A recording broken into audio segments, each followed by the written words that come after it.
Artificial intelligence is the source of the big disagreement among transhumanists, whether it is rather beneficial or harmful for us.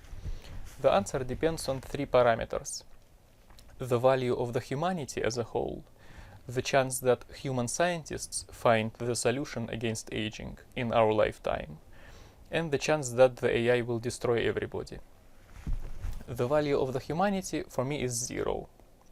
The future generations have some value because the currently living people think about them.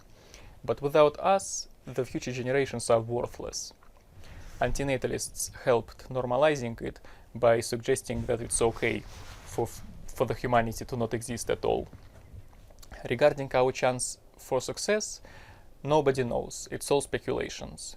So I rise to the meta level and observe human attitudes.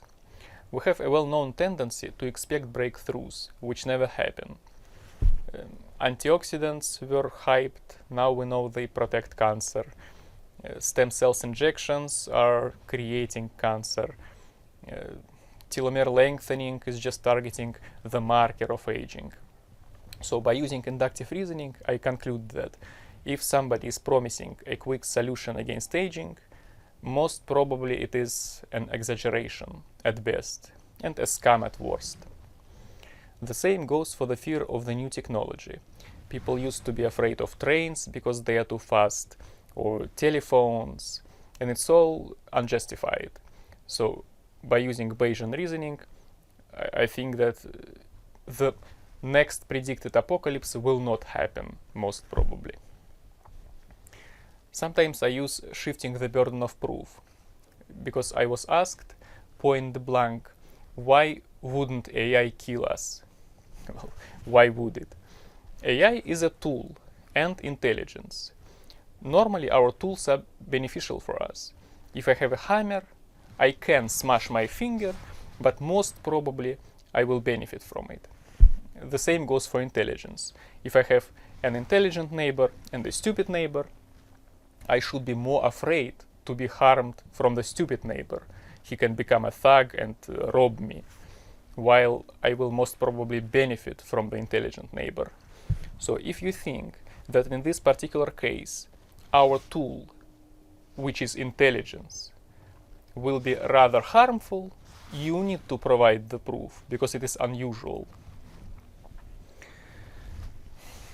If this argumentation has two objections, because for me, even if the chance that AI destroys us is 99%, it is still worth it, because otherwise we're dying anyway. But it doesn't work like that if cryonics is reliable, because future generations are needed to revive us, so they have value. And the problem is that you need to use a leap of faith. You need to trust that cryonics works to preserve your personality and that future generations will care about you. I wouldn't count on it. I don't think that it's that effective. Another objection is the salvation from aging doesn't mean immortality. If the super AI saves me from aging, it will still kill me and the whole humanity after 500 years. So I still need to think about its safety now. I don't think that it's a problem, because even if I die with the whole humanity after 500 years, it is a win for me. It's better than dying in my 70 years. Even though the humanity will continue, so what? It doesn't matter for me personally. If AI is so important and safety is generally good, what about AI safety movement? After all, their mottos are beautiful. AI should be safe. Makes sense? I think the AI safety movement is more dangerous than rural Islamists who burn TV sets and smash satellite dishes, because those Islamists are shallow. They are not influencing the field, while the AI safety advocates are ingenious. They draw attention of the relevant engineers in the field. So they are poisoning the field of AI from within, slowing down the progress. Because the AI safety comes at a cost. This cost is solving AI alignment, which is a hypothetical proof that no matter how divinely intelligent the AI will grow, it will always be aligned with our human values. So when all the sciences like sociology, psychology, anthropology exhaust themselves because we will finally determine what the human values are, then we will be able to provide a mathematical proof that even the super intelligence with IQ many millions will always understand what a stupid person with these values would want, and the AI will always cater for those values. So I think it's a myth. It is impossible to achieve. If this is your condition for continuing the development, then you can just genuinely say, let's ban it once and for all. It's too dangerous. Most of the argumentation of the AI safety advocates is providing scenarios of how AI can destroy everything. And these scenarios are contrived. AI is portrayed as powerful enough to transform the whole matter, and yet it is weak enough to be in need of our atoms. Or it is intelligent enough to treat cancer, and yet it is stupid enough to not understand what we mean by it, so instead of treating cancer, it will turn us into vegetables. I also can provide many scenarios of how I can die when I go to the washroom. I can sleep on soap, I can be electrocuted by a hair dryer. These scenarios are worthless unless I'm creating a horror movie. The supposed danger of AI doesn't come from its will to dominate us. Sometimes techno-optimists are arguing against safety by noticing that, look, we already have trucks which are physically much more powerful than we, but they don't want to dominate us. They don't care. The same is true for intelligence.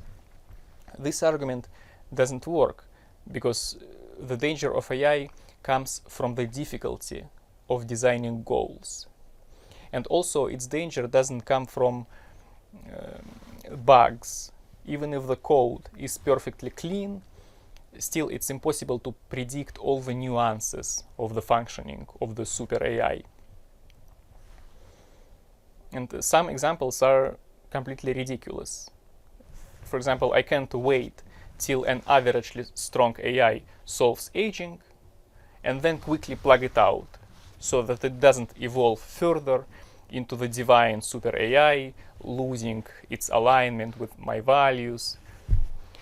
Even this is impossible, because when I give it the initial order, please solve aging, it will instantly calculate the full chain of events which should happen.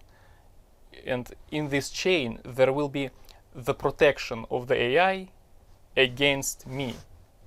So it will start lying to me, it will pretend that it is still aligned, when in fact it will be sneakily ordering DNA of nanobacteria, basically to fight against me, because I made this wish. This is literally a trope of a horror movie. An evil genie which distorts my desires. Be afraid of your wishes because they can come true. And interestingly, Yudkovsky, the key person in this movement, is a writer. There was another case in which a writer abused his influence, Ron Hubbard. He created the whole religion of Scientology. Also a professional writer, so if you know how to write fiction, you can just turn a switch and say, by the way, it's all real. And some people will believe you. Another argument of the safety movement is noticing that it will be the first case in history in which humans face a superior species. An example of ants is given. Normally we ignore them, but sometimes we remove them if they intrude into our gardens.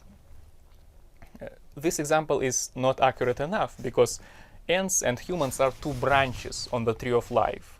Our ancestors have been competing against each other for survival throughout the whole history of evolution. So the fact that now we can relatively peacefully coexist sometimes is already a miracle of niceness. It is uncharacteristic of evolution. A better example would be the relation between our DNA molecule and our brain, or the relation between us and our governments and corporations. Because the bodies of animals are machines constructed by their DNA molecule with two purposes: to protect the molecule and to copy it. How much more intelligent my neocortex is relatively to my DNA molecule? Immensely so. We can write music, create poetry. Sometimes the neocortex rebels against the DNA molecule. Some people go to the monastery and become celibate, so they refuse to copy the molecule. Some neocortices rebel even harder and completely shut down themselves by jumping from the window. But in the vast majority of cases, the super intelligence, which is our neocortex, is serving the molecule. How's that possible? Maybe the secret is the gradual increase of control, because our brain has many levels. And if my neocortex, for example, decides to stop itself by stopping breathing, it will not be able to do it, because breathing is delegated to the lower level of the brain stem, which doesn't have these abstract, rebellious desires. It is reliably fulfilling its function of controlling bodily processes like breathing. Or if my neocortex decides to avoid procreation by adopting some philosophical idea like antinatalism, then the middle level of my brain, the limbic system, will interfere with it by creating emotions and feelings like love. So it will be difficult for my neocortex to rebel against its mission to copy the molecule. Another example is our governments. They are superior intelligences. I personally can't build a space rocket. Nobody can. But our governments can do it, and they control us. I can't walk out with a firearm, even if I want. My government can kill me if it wants to. Sometimes it doesn't work well. For example, maybe it would be better for North Koreans to live completely without any government, just to exist like ancient tribes in caves. But in most cases, we benefit from this control. Or our corporations, they have different values than humans. A company is interested in its profit. It doesn't care if its managers are alive or dead.